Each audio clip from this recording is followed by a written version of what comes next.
Well, I was going to talk about current events, and I tried to do the video, and then it jammed up and it failed to convert. You know, if you do a lot of videos, you sometimes find that it's either a bad internet connection, or I've got a bug in the machine, or something wrong with YouTube, or any combination of that.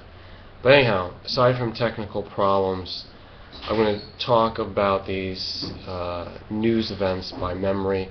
We're going to revisit the Woolwich incident, and I'm going to stick with what I said. Not that there's any continuity in your watching my videos, because some 20,000 or more, I heard it was like 30,000, then they adjusted the numbers, people visited my controversial statements on it.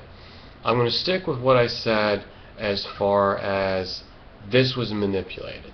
This is a false flag because the guys that were involved, at least one of them, the information's coming out because they can't cover it up or they don't want to cover it up. He was approached by MI5 or spy agencies, intelligence agencies, whatever you want to call them, these people that do covert things for covert reasons, supposedly for the national security of the UK or the United States or Russia or whatever it might be. Okay? Suppose it, you know, like that's their intentions. So this guy was being manipulated all along, and he was being harassed. Okay, so RIP to the victim. It's always sad to lose somebody.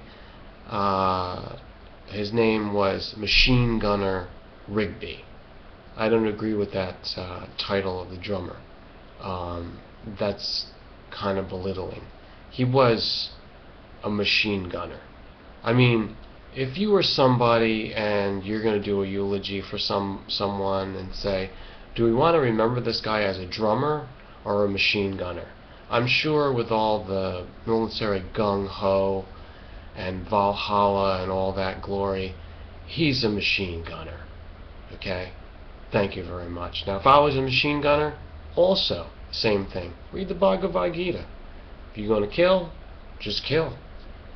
Now, on another note, let's move ahead of this Woolwich thing, because really, we're spending too much time on it, we're dwelling on it, and I think that's what they want us to do. They want us to drag it out like a red herring. They want you to chase after it. And that's not what we're going to do. 16 children just died in Pakistan. I hate to see any deaths, especially of children. This isn't a bus crash accident that happened. I think the teacher also was killed. 16 children. Can you imagine that? 16 times as many families, or 17 of these victims. What a tragedy. I don't know what their religions were, and it really doesn't matter. I guess they weren't machine gunners. Moving on to the next story.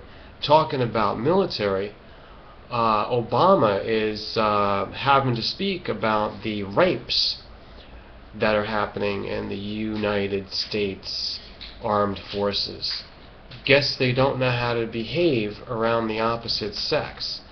Maybe it's time to segregate that out, or not to allow women to enlist. How about those apples? Hegel is also doing a speech urging the military to calm down and keep it in your pants, basically. I'm saying this, listen, you can't keep it in your pants. Your behavior warrants the fact that you go back to the homosexuality that you came from. Men fighting with men, men touching men. That's what you should be doing. Okay, enough said. Try to behave, but I doubt you can do it. Moving on to the next story that I've been hearing that's a little bit connected with all the rest, is the war in Syria, which is not quite a civil war and not even quite a proxy war. It's something else altogether. Maybe it's World War III already underway. Basically what's happened in Qusair, which is a city that's in the proximity of Lebanon, and they're pumping it up right now because the loyalists to the state, or actually the state forces under Assad, are coming in, supposedly took over more than half the town, a majority of the town, retook it, established themselves. Now the opposition, which is a bunch of headhunting, heart gouging out cannibals, disgusting, filthy piece of crap, Al-Qaeda, funded by you-know-who, claims that they booby-trapped the town, and there's going to be a protracted struggle for that strategic location. Nasrallah, who is running Hezbollah, as you all know, is the arch enemy, or one of, against Israel, is going to dig into the fight as we speak. So this is unfortunate. If you want to have peace talks, I offer you just come to my videos, discuss on the forum. No, I don't think anyone's going to be doing that. I think we've got to put on the suit and tie and go meet and go to some place like Camp David, you know, and sign off all this bullshit and who's going to make what money, and that the banks are all going to be happy. Okay, so I offer to the banks, contact me privately, and maybe I can give everybody a lucrative deal. Moving along to the United States infrastructure, 2 stories at least, possibly more, but the first one was the Skagit Bridge of the, I think it was I-5, it's an interstate going across, actually headed to Canada. This route was interrupted, and they had to massive redirecting because there weren't too many available bridges to use, I guess, in that area.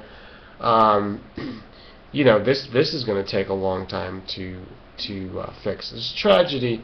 I don't think anyone lost their lives directly in that, but the infrastructure has to be talked about, because now the second event on this following day is that another overpass collapsed, and I believe it was in Michigan. I just heard about it. Recently happened this afternoon, and that involved a train that was derailed. A number of vehicles on the road were also damaged, totaled, and whatnot.